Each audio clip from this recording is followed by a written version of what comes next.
You find yourself walking along the cliffside, gazing up at the ancient rock cliff above you, rocks crumbling away to reveal an even older face, a face that, if you could just listen carefully, would tell you so many stories. Stories from the days of empires. The orcs were on the edge of destruction. 3 countries, the Jaharians, Dronlandi, Des, were on the doorstep of Diraj, ready to raze the Gendroni capital to the ground. But the orcs had one final trick up their sleeve. Weapons of mass destruction were quickly unearthed from the dark days. Giant bear trap-like landmines were placed throughout the fields outside of Diraj, sending men flying when they were set off. Giant rods were flung up from the earth underneath Diraj, up into the air, flying across the sky to crash into the enemy forces, breaking apart the formations. The Gendroni won, taking back a lot of their land and forcing the Jaharians pretty far out of Gendron, or at least pretty far away from the capital of Dorash. It is merely a mind setback. We may have gotten caught up in our own momentum, but it is not something that we won't win back easily. The orcs, they're spread thin. There's not many of them left. This counterattack of theirs is foolish. It's bound to end in death. How long do you think that'll take? 1, maybe 2 battles. By the time they come back, they will see Diraj in ruins. Although the Jaharians were losing in Gendron, they seemed to be winning elsewhere, at least for now. Despite the recent push-pull with Talar, General Shadowfrost had high hopes for Jahar. Talar has taken many more losses than us. They have lost 2 people so far that they cannot gain back. Jahar was losing one battle, but winning the other, and Talar was losing both their battles. The inventors of the rifle, the Tans, were in the middle of a siege after losing to the Dronlandi in Imatarita. The Laurels and Tans had won many battles against Dronland, and after the Northern Alliance, the Imataritans and Tans were pushed back to Serra Altona, capital of Imatarita, and the Vikings of Dronland laid siege. It is a temporary setback, nothing that we cannot handle.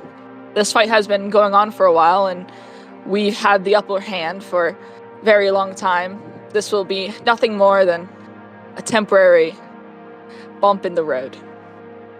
Imatarita has been one of our allies for a very long time, and we make no plans on turning our back to them. We do have plans in works to combine our both technological and magical advancements to benefit both of us.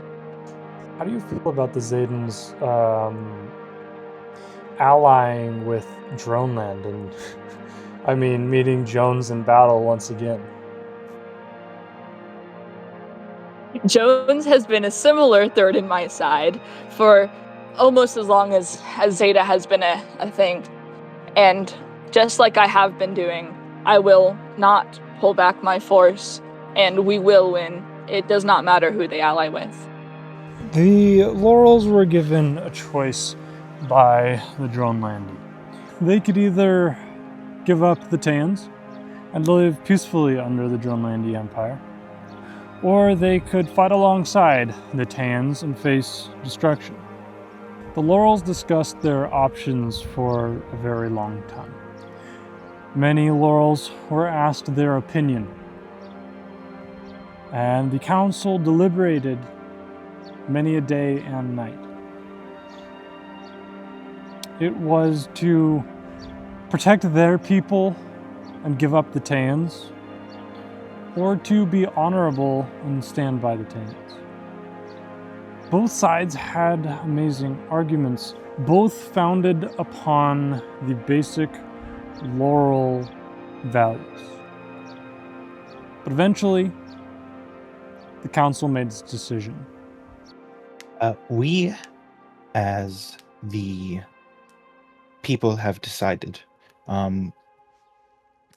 We decided to hold a public vote. And the options for the vote were quite simple. Uphold our alliance with the Tains, or to give them up. We held a public, simple vote. The consensus after the votes were tallied were quite simple. We uphold our alliance. All right. Do you know the ratios of that vote? The vote was held before most of our current members arrived, but since that vote, we have held a close ear to the murmurs of our people. And even after the vote was done and our new members safely made it into the city, the consensus is still to hold the alliance. But the vote was semi-close. It was about 60-40 when it was held. All right. How do you feel as the captain of the Turian army? Do you fear the Dronlandi and Zaydens at all? We are not a warlike people. However, of course, there's always a small part in our heart held by fear. However, we are hardy. We are tuned with the Una itself, and the Una guides us. The history of our world guides us, and we know that as the custodians of the Una and of the history, we cannot falter in this. While a small part of our heart does carry fear, the perseverance and courage that rises in place of it is stronger. And we know with our allies that we will persevere and overcome the Drolandi. I, Savos Dakorakatali, have decided it is in our people's best interest to seal the vaults of knowledge, so that if the Drolandi do make it into the city, they will not have access to our vast wealth of knowledge. So we have decided to use the Una of Earth to bury the vaults beneath the city and make it impossible for the Drolandi to access them. I would like to say for the give a small statement in our language to the Drolandi people. Ima Atoma, Imon Nun, Oamara. They may not have been afraid of the Zaydens or the Dronlandi, but the Zaydens were a force to be reckoned with. The Crescentian Corsairs had been berating the Zaydens non-stop after the Tayans hired them to take over their war for them. And they were winning battle after battle. The Zaydens were eventually carved down and forced back into Denysa, their capital, their last stronghold to defend it against the pirates. But the Zaydens were resourceful and suffered through the long night, through the long and silent battle for Denysa, taking firm control of their capital and sending the Corsairs back to the waters. It was painful, but we did some good work. Do you think you'll be able to win over the pirates in the long term? Yes. They're very disorganized. The Zaydens were hardy enough to stand with the Dronlandi and against the Corsairs at the same time. Unfortunately, though, the same could not be said for the Zudans far away to the south of Aetos. While the Zadans stood united against two foes, the Zudans stood divided. They were fighting both themselves and the Meraxi and Euroans to the north. One player, General Doka, displayed the division perfectly when he attacked a fellow captain during the Battle of Yarrow. That was being very stupid during the battle. If I didn't stop him right then, right there, he would have continued to attack the Euroians and Meraxi and probably gotten himself killed. So it was precedented, is what you're saying. Yes. How do you feel about your banishment? If it is so precedented, do you think Rensos was in the wrong? Yeah. I mean, I think it was way too harsh on me. I think maybe a house arrest could have been at least a little bit nicer instead of being stuck on the front lines against stupid half-elves and half-orcs. So then what will you do about Yarrow? Get them. If I don't get them, I'm going to die. Why would I not get them? I need to kill Azari, for example. He's probably the worst threat out of all of them. And get control, get more land for Zuda, and them, yeah. Chaos ruled South Aetos. Hatred burned in North Aetos, and darkness seemed to be awakening in the Lost Lands. Dragon attacks were becoming more and more frequent, battalions were going missing, and tensions were just generally high amongst the governing bodies. There were no skirmishes, there were no wars, but something felt off. I really don't know what to think about them, but it's concerning, to say the least. Do you think that the rumors are true that darkness is awakening once again? We don't know for sure, but the little that we do know is that we haven't heard confirmation, and the unknown of that is the most concerning part. With your recent skirmish with the dragons in Karai, do you think that is playing into the darkness awakening rumor? It could not. The fact that tides are shifting and more unpleasant things are happening throughout the lands, that would definitely be an odd going on and unhappy sign. How do you feel about the Dronelandi showing up at this time? It all seems just a tad coincidental that the Dronelandi show up, and then the dragons attack, and then the expedition is lost. Do you feel like it's all interconnected, possibly? There are forces that govern the world that we don't entirely understand. And the little that we do understand says that many things are interconnected. I would say it's a possibility that these things are connected in some way, even if we don't fully understand. We have our informants, and we have people that go out and try to discover things, such as the expedition that we haven't heard from.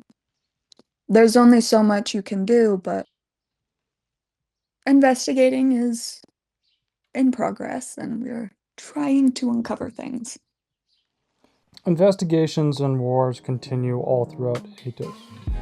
But to the south, two factions sat in moderate peace, trading with the other countries of the Lost Lands and growing wealthy.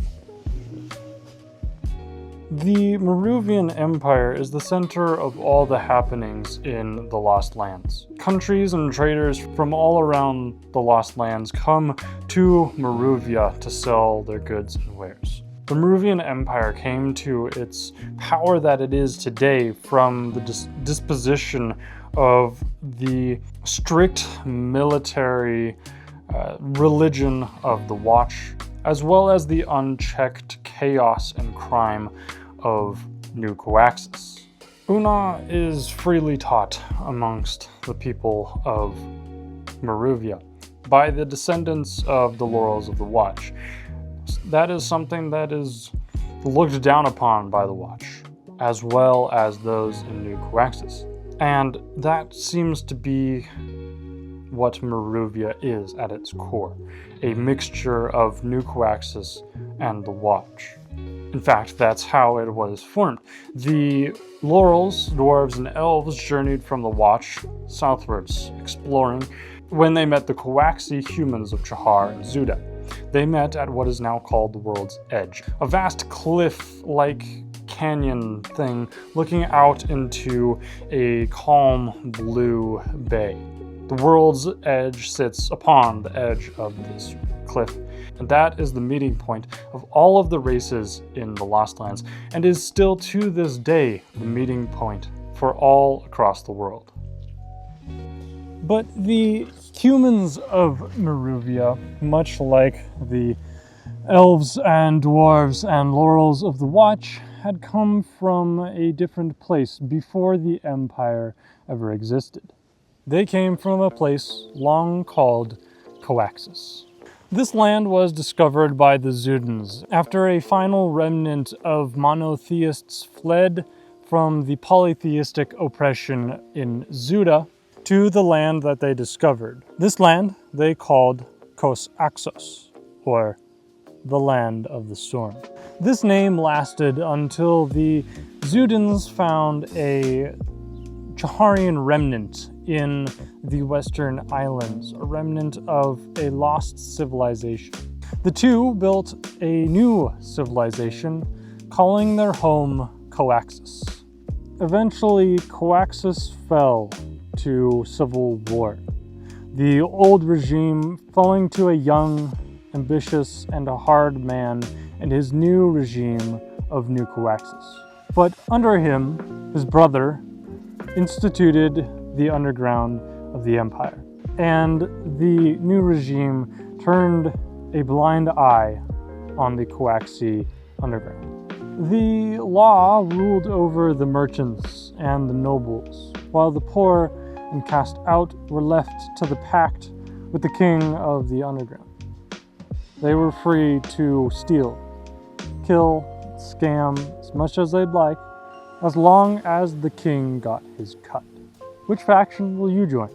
How will you influence history in Aetos? Join the Discord server and start your adventure. And write your name down in history in Season 9, Days of Empire.